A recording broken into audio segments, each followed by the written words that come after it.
Hey, what's going on, everybody out there? My name is Jakejames Lugo. Welcome to the channel and welcome to this brand new JJ's One Man Podcast. Hopefully, all of you out there had a good week thus far. Hopefully, you had a good Valentine's Day, whether you were alone or with someone or with a group of people, whatever the case may be. Hopefully, all is good right now. And again, hopefully, you guys have been enjoying all the different stuff that's been dropping lately between gaming, movies, TV. There's been a lot that's happening, and we got a lot to talk about today, which is great because we get to get into some good stuff, some fun stuff, a little bit of meh, but some good stuff overall. But before we dive into any of that, make sure you guys subscribe to me here on YouTube as well to check out other episodes of the podcast or check out new episodes of the podcast every single week, as well as other gaming related videos and other types of videos I put here on the channel. Don't forget to leave a like on this actual video of this podcast and leave a comment down below. Tell me some of your thoughts about everything we're going to talk about today or anything else that you want to see me talk about here on the podcast. So let's just dive right into this because there's some great stuff to get into. First things first, let's talk a little Marvel because some Marvel stuff has been going down, okay?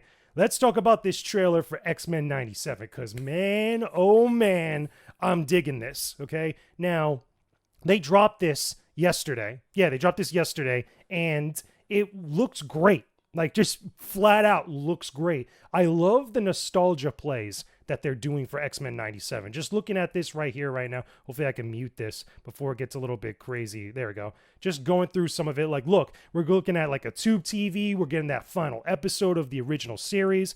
But then it kind of like changes into the first look of the team, which is like right about here. They really build up the look of the X-Men in their 90s uniforms, or 90s style, I should say. Harking back to that, Jim Lee era, I believe it is, of that whole, or Claremont era, I'm sorry. But yeah, it looks great. Look how hyped this is. Look how ridiculous this looks. Nobody would have thought of that before, but seeing it now, I definitely wanted it. But here comes the full team for X-Men 97, and it looks fantastic. Everybody looks really, really freaking good. I cannot wait to watch this series. It's dropping on March 20th on Disney Plus, and it's going to be about 10 episodes, I believe, for the entire series, which is cool. It's going to run weekly, which I would rather have a binge, to be honest with you, have them all drop at one time so that way I could just watch all of them through. But still, I feel like everything that we've seen from this thus far, coming up to this first look of it, looks fantastic. So I'm really digging X-Men 97. Now, on top of that too, we do have to say that Marvel also had some other stuff that they dropped right on Valentine's Day, which, let me pull it up here, or even before then, let me take a look at this quick thing here just to show you guys the little kind of like poster that they did for X-Men 97, which is a real throwback to that VHS era when you used to get like multiple episodes, like 2 or 3 episodes on one VHS, and you get to actually put it together, and on the side spine, it used to make up a picture. They used to do that with things like X-Men, like TMNT, Spider-Man the Animated Series, Power Rangers, etc. This was pretty cool. So anybody that grew up within that era definitely had a lot of good stuff to look forward to. To me, I love seeing stuff like that. But also, here's the other thing that we have to talk about too, really briefly, okay? Let's talk about this look at the Fantastic Four. This is the official announcement of the cast for Marvel's The Fantastic Four. We have here, okay, we have Pedro Pascal as Mr. Fantastic, or Reed Richards, Vanessa Kirby as Sue Storm, Ebon Moss-Bachrach, which I believe is the Human Torch, and Joseph Quinn as the Thing. And you got pretty much a good look of what they're going to look like, more than likely. An artist rendition, anyway. And I dig it. A little cough right there. I'm over here, I just had breakfast, so. Anyway, overall, this look at the Fantastic Four, I think, is fantastic. I think they look good. Now, I do have some criticisms. I did talk about this over on TikTok. One of my biggest criticisms that I have to say, I don't think I can make it any larger, but my biggest criticism, to be honest with you, is that I think Pedro Pascal should shave his mustache, because I've never been a fan. Excuse me. Whoa. Talking and like eating and stuff, like it's all crazy. I've never been a fan, okay, of a really like rugged or like facial hair heavy Reed Richards. I always thought that Reed Richards, that classic look with the clean shaven, with the salt and pepper on the sides, I always thought was the best look for Reed Richards. They did a little bit of that in some of the movies. And if you go to the comics, that's obviously a big thing. That's the origin of the character. I feel like that looks better for Reed Richards. The other thing too, for me personally, okay, having watched a lot of media, having watched a lot of Pedro Pascal stuff, I will say that looking at this now, with him as is in this picture, it just looks like Joel from The Last of Us wearing a Fantastic Four uniform. And I get it, it's Pedro Pascal, he's shooting multiple projects at the same time, but when I'm watching Fantastic Four, I shouldn't be looking at Pedro Pascal as Joel from The Last of Us. I should be just seeing Reed Richards. It's like Robert Downey Jr. looks the same in a lot of his stuff, but like with his acting and a lot of his presentation and some of the stuff that he does that changes up a little different, I'm not seeing one thing or another in other different projects. Like I'm not seeing Iron Man in some of his other projects like Oppenheimer. I'm not looking at it and seeing someone from like, what is it? Oh my God, what's the lawyer show? Ally McBeal, his character from Ally McBeal when I'm watching Iron Man or the Avengers. That's just a minor thing, and I get it. Like, again, just shave it off, be perfect. Personally, for me anyway. Some people didn't like the casting of him, but it is what it is. That's our Fantastic Four now. The rest of the cast looks pretty good. I can't wait to see them at work on screen. Vanessa Kirby, I've seen her in multiple projects. She's great for a Sue Storm. She looks the part, like, fantastically. It's that older woman beauty type of look, which I think is great for Sue Storm. It's a very classic take, as well as also matches up with the age that those characters are supposed to be. And the same thing with both the Thing and also the Human Torch. I can't wait to see these two bicker with each other. I think it's going to be a lot of fun overall. So those are my overall thoughts about what's going on with Marvel right now, because they've got other stuff that they're going to be talking about very soon. But let me know some of your thoughts about either the X-Men 97 trailer or the reveal of the Fantastic Forecast down below in the comment section. Do you like or dislike all this stuff? Because there is a lot of good things happening with Marvel. Hopefully, they're getting back on track after all the rocky hills and valleys that they had to deal with not that long ago. So I'm looking forward to these projects. And also Deadpool 3, which happened during the Super Bowl. Okay, we got to see the first trailer for that. And I didn't even get into that, but that's a whole nother discussion. So let me know your thoughts about that down below in the comment section.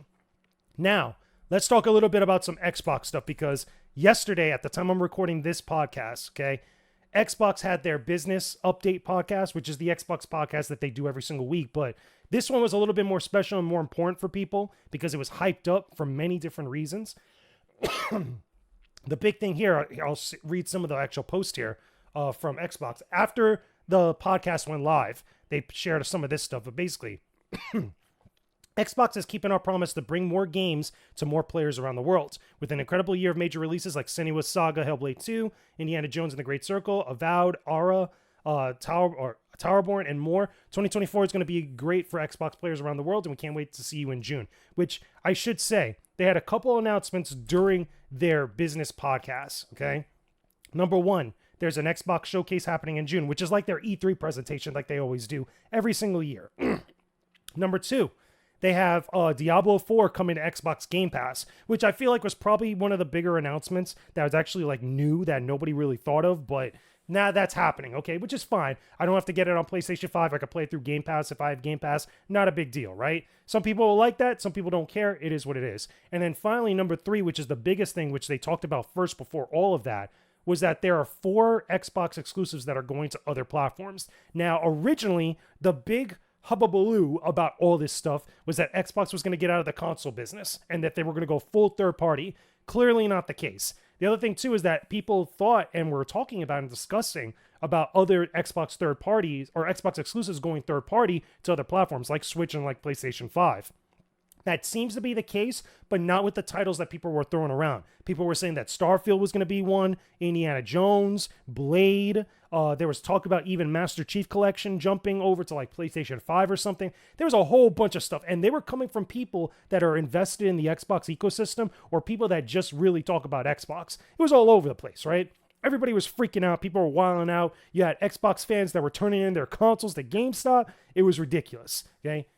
Which I'll get into in a bit, but basically the 4 games that are coming that they did not say during the podcast. Phil Spencer talked about this, and, I think it was stupid not to just say the games, but he said, at least in his reasoning, he wants those studios and those platforms to actually reveal it, or pretty much the developers to reveal it when they're going to actually do so.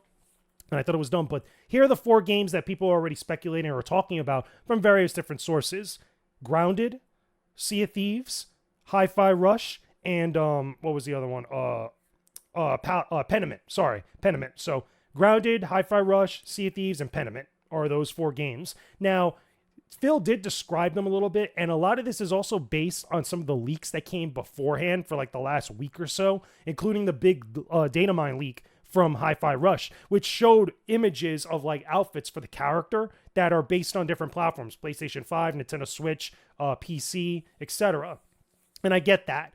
And they're not big games like, the marquee like Xbox games, but they're games that are kind of like smaller that they could just throw elsewhere and see how things go. I would argue, even with the exception of maybe Hi-Fi Rush and Sea of Thieves, games like Grounded and even Pentiment are just kind of like almost nothing burgers for a lot of people, because you got people that play those games, but it's not to the extent of some of these other ones. And it's definitely not to the popularity as well.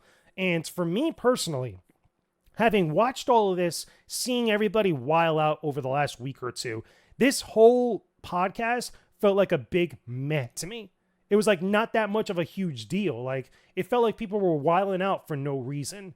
Everybody was hyping this up as supposed to be some major earth-shattering, ground-shaking type of thing, and it really wasn't that. I think a lot of the rumors and a lot of the speculation, which also to the detriment of Microsoft's own actions or Xbox's own actions, where they just didn't clear things up early enough. They really just kind of let everybody seethe with all the chatter that was going on. And I thought that was a bad move. But still, all these expectations and all this stuff really just kind of came to a head. And at the reveal of this, it just was very disappointing. Like, I didn't want something bad to happen to Xbox. Like, obviously, I have an Xbox Series S. I have Game Pass. I play games on Xbox all the time like I do on PlayStation. And I don't care about what games go where, because I have all the platforms and I could play whatever anytime that I want. The problem is, though, is that you have these people that just get so caught up on the console war debates and the console conflicts of stuff that it makes everybody look stupid. And I think sometimes out of the big three, really, Xbox is the one that really almost really adds fuel to that fire sometimes. You never really hear about that from PlayStation or especially Nintendo. Nintendo really doesn't engage in stuff like that with that type of part of the fandom or of their fandom or their customer base. You have Nintendo fanboys that while out over everything, but you're not seeing Nintendo go in there and really kind of like stroke those fires. They kind of just stick to themselves. They do what they're going to do and everybody follows suit. You even see the same thing with PlayStation, even though they're part of a lot of the bigger debates with Xbox fans. Those fan bases are always constantly a battle. You're not really seeing PlayStation like executives going out and doing stuff or making statements or talking with certain creators or media people to really start getting people into that frenzy. It really doesn't happen like that. And Xbox is the one that I usually see often that happens with that, between Phil Spencer talking to some random media person or some people on an Xbox podcast bragging about how they had dinner with Phil Spencer or Aaron Greenberg or Sarah Bond or any of these people, going to events, being buddy, being friends on Xbox. I feel like it's ridiculous. It's a little stupid. And a lot of that gets thrown in with all these rumors and speculation until we get to what we had over the last week leading up to this. And to me, it's dumb. I was always of the mindset of a wait and see approach with a lot of this news coming out, because if something big were to happen where Xbox was never going to be doing stuff for an Xbox console anymore and put their games on other platforms, I would be fine with it. I would be totally fine with it, not because I want anything to happen to Xbox for that to go away, but again, I have access to all this stuff, so I'm good. Like, it won't affect me as a consumer other than the fact that I have to get games in a different way or a different platform other than what I was doing before. So those are my thoughts on it. I feel like, again, everybody really wilded out for no reason. Like, I scroll down, I look at some of these other statements and stuff. Hey, look, I even talk about here with Xbox. As we begin to fulfill our promise to offer Activision Blizzard games with Game Pass, we're happy to share Diablo 4 will be available on Game Pass on console and PC on March 28th. Which, by the way, Phil Spencer, I believe, or Sarah Bond, I can't remember which one it was, they actually mentioned that this will be kind of like the start, and more than likely, down the line, more Activision Blizzard games will be coming to Game Pass, which the big one for everybody would be Call of Duty. Like, at some point, I think we're going to see Call of Duty on Game Pass, and especially a new Call of Duty. I would not put it past them to find a way to do that. So, again, a lot of weird things going on with this whole debacle. Everybody needs to chill. Everybody needs to calm down. Everybody needs to relax in some way, because y'all are too quick to say that the sky is falling for any little reason. It's like Nintendo Directs. That's the other thing, too. Everybody was speculating that the Nintendo Direct that everybody's been talking about at the time I'm recording this was supposed to happen that same day, and they moved it because something big was going to come from the Xbox podcast. It was like, Jesus Christ. Will everybody relax? Everybody chill. Just chill for a second, man. Anyway, those are my thoughts about it. Let me know some of your thoughts about this down below in the comment section. Do you agree with me that everybody was wilding out for no reason? Do you disagree? Do you feel like there's still more going on? And I should mention, too, I should say, I say everything that I've said up to this point with the caveat or the asterisk that things can change. Because I still believe, and I even said this on Twitter, that there's probably other information about many of the things being discussed that we just don't have, that we just aren't privy to. There's probably a lot of stuff going on behind the scenes. I've seen other places from media and other journalists with sources basically saying like, look, there's been a lot of weird things and back and forth going on, a lot of debate and arguments back and forth behind the scenes at Xbox. I totally believe that, especially over the last like 2 weeks, right? But I say all this stuff with the caveat that things can change. Things could probably change, and we could be to having an entirely different conversation or an entirely different outlook on all this stuff going down. But that's where I'm going to leave it for now. Like I said, leave a comment down below with your thoughts about everything. Leave a like on this video if you can, whether you agree or disagree with me. And yeah, hopefully Xbox fans could chill right now. And if you probably did get your console over to, to GameStop? Did you trade in and stuff? Hopefully you could go back and get it and take this massive L over here. Hold on to this for a bit. But yeah, speaking of L's, okay, not going to talk about this one for long, okay? Let's talk a little bit about Kotaku again. And I know I've been picking on them for the last couple episodes, but they keep doing things that are just like questionable and stupid to me. And I'm not going to harp on this for too long, but basically, DYKGaming not too long ago put out this little post based on a Kotaku article about F-Zero games, a lost F-Zero game, that Kotaku straight up did not credit DYKGaming for having an exclusive about or linking to their video originally. Now, obviously, from this point on, again, it's been updated since the 13th where they did change it, but it goes back to a lot of the things I've talked about with Kotaku, even in my last episode where I said, like, look, there's a lot of problems over there and these specific issues keep on happening. They keep happening again and again and again. So you can't blame people for feeling a type of way about an outlet that clearly isn't doing what they said they originally were going to do. And that's change up and make sure a lot of these things that people criticize them for don't keep on happening. So besides the DYKGaming thing, there was also this article about Immortals of Avium that people, even community notes came in swinging, basically saying that it's a grim time for single player games, which is totally not true. I mean, again, we just, some of the people mentioned, we just had Baldur's Gate 3, like not that long ago.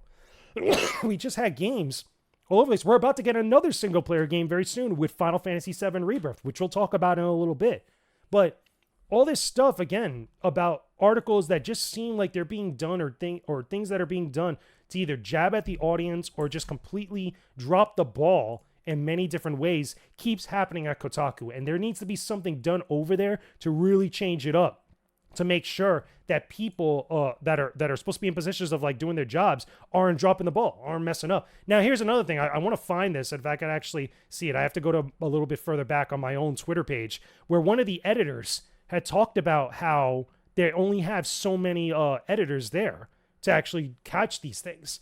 And I left a comment back at them. I'm like, look, if that's the case, you can't really complain about that. But if that's the case, hire more people to actually be over there, to actually do some stuff.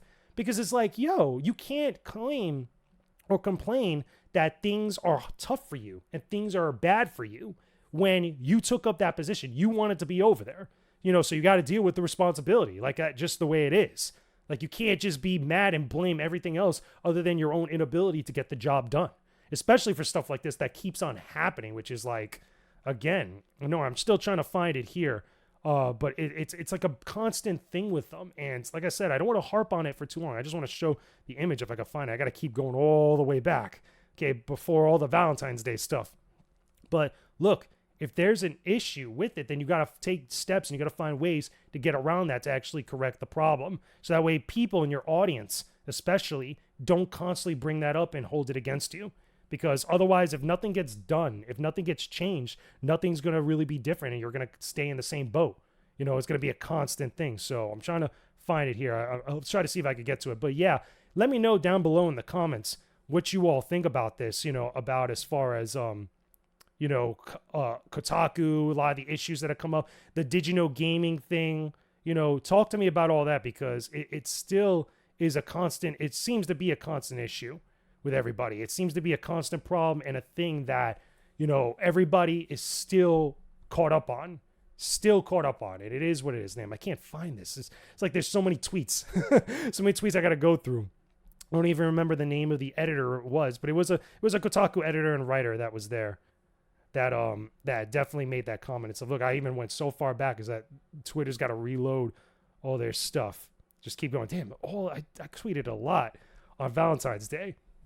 Yeah, and I love tweeting on Valentine's Day. Valentine's Day is a special day, so that's the one caveat with all this stuff. Okay, here we go. I found it, finally, all the way back to February 13th. This is from Alyssa Mercante, okay? We have 3 editors at Kotaku right now. That's all we have. It's 3 of us editing stories, just pointing that out. Thanks. And here's the thing I said. Then maybe it's a good idea to consider hiring some of us who have been applying there for a while. More people around to do stuff and who want to be there. Less headaches for everyone. Wins all around. It's the truth.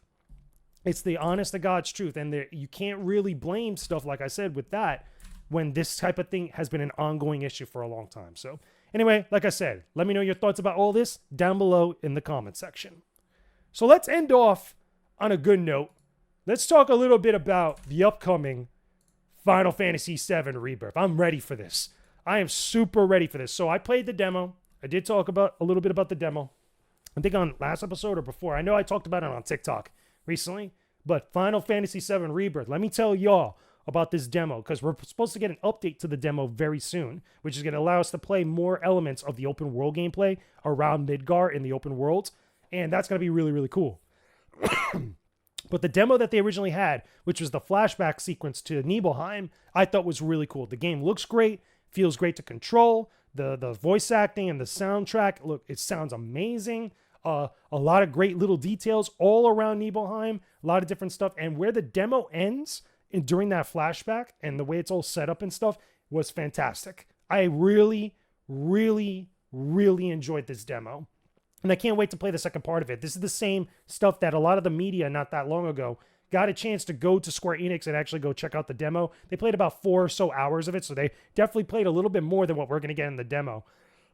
But even so, the game looks awesome. I cannot wait for the end of the month to pick this up, because this is definitely one of those big releases for me this year that I've been looking forward to for a long time.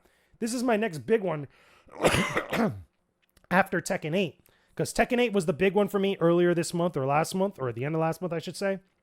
And for this one, Final Fantasy VII Rebirth is the next entry over a game that I played before its predecessor remake that was still fantastic, and I've been enjoying it ever since. And even if you're not a big Final Fantasy fan, or if you're not a big Final Fantasy VII fan, I feel like you could jump into this, and especially remake, and really enjoy what it's offering. A lot of people get too caught up on the whole, you need to play the original Final Fantasy VII to really get all this and everything like that. I don't know if that's necessarily true anymore, to be honest with you. Like, obviously, you want to play all the stuff to have the context of things going on in Remake and Rebirth, but I feel like you could dive into this and be really good. There's a whole, like, previously on segment that really kind of recaps everything for you in the demo for Rebirth, which I appreciate. I also did notice, too, that in the Remake Rebirth menu, I will say that they did have the same menu style as the original, as the first game Remake, which I think obviously it's a harken back to the original FF7 in that menu with just the Buster Sword display, but with the music and everything, it's like a vibe, man. It's really, really good. I cannot wait. They have the different editions, of course. Then they got the twin pack for getting both games and stuff. This game is going to be hype. This game is going to be real hype. This game is going to be awesome. It's going to be exciting, and I cannot wait to play it. I'm really down to play Final Fantasy VII Rebirth, and I can't wait to talk about it with you guys. It's going to be so much fun, but let me know some of your thoughts about Final Fantasy VII Rebirth or Final Fantasy VII in general down below in the comment section. Are you picking up Rebirth on day one? Or are you picking it up for PlayStation 5? Or what do you think about what's going on? By the way, I should mention too, I do believe that Final Fantasy VII Rebirth and Remake are going to go to other platforms eventually, like PC and stuff. Like, I would not be surprised if those eventually show up over there on PC or anywhere else. That way, more people could play it. So anyway, those are my thoughts about Final Fantasy VII Rebirth. Those are my thoughts about all the gaming news and other stuff that went down. Let me know your thoughts about everything down below in the comments. Make sure you leave a like on this video and this episode of the podcast. Show some love. Tell me also down below in the comments about other topics and other things you guys want me to discuss. I want to get a good one-on-one conversation with all of you guys out there and get some feedback and have you guys be part of the show. That way we make some great conversation. We make a great series of episodes for everybody. So anyway, I'm going to go chill now. Once this episode finishes rendering and stuff, play some games, follow up on some other stuff, and try to get busy because the weekend is here. We're in the middle of February, and hopefully, fingers crossed, nothing too ridiculous and crazy happens from now until March. Okay, let me at least get to Final Fantasy VII Rebirth without a problem. You know what I'm saying? Because it's already bad enough we got with movies with Madam Web, which, by the way, I'm going to see Madam Web pretty soon. I've been delaying it a little bit because I've been busy doing other things. And all the chatter about that movie has been horrible. The reviews have been abysmal. That thing is like on 17%, if not less, on Rotten Tomatoes. Like, some places are giving it 2 out of 10, 3 out of 10. Like, it's a bad movie, apparently. Even Dakota Johnson doesn't want to be part of that movie. Bottom line. But look for that review very soon. I'm going to be posting other stuff over on TikTok. Make sure you follow me on TikTok at JakeJamesLugo on TikTok, at JakeJamesLugo on Twitter and on Instagram and on Threads as well. Make sure you follow me over there. Don't forget there's links to the Discord server down below that you guys could join the Discord server, keep the conversation going and connect with everybody else in the community. Make sure you also check out my Patreon. There's a bunch of exclusive content over there as well. And with all that being said, I will talk to all of you again very soon. Peace out. And stay epic, everybody. This channel is sponsored by Flynn's Arcade and More, located in Margate, Florida. Flynn's is one of the premier spots for gaming fans in South Florida. They have a variety of arcade games on cabinet for you to play throughout the week, including all of your beloved classics. You could also play a ton of new and current console games too, on PlayStation, Xbox, and Nintendo consoles. Grab a snack or drink and enjoy the best gaming experience you'll find. Visit during one of their many big events to connect with the gaming community in South Florida. Want to test your skills in competitive fighting games? Join any of the weekly tournaments that happen at Flynn's for a chance for some cool prizes.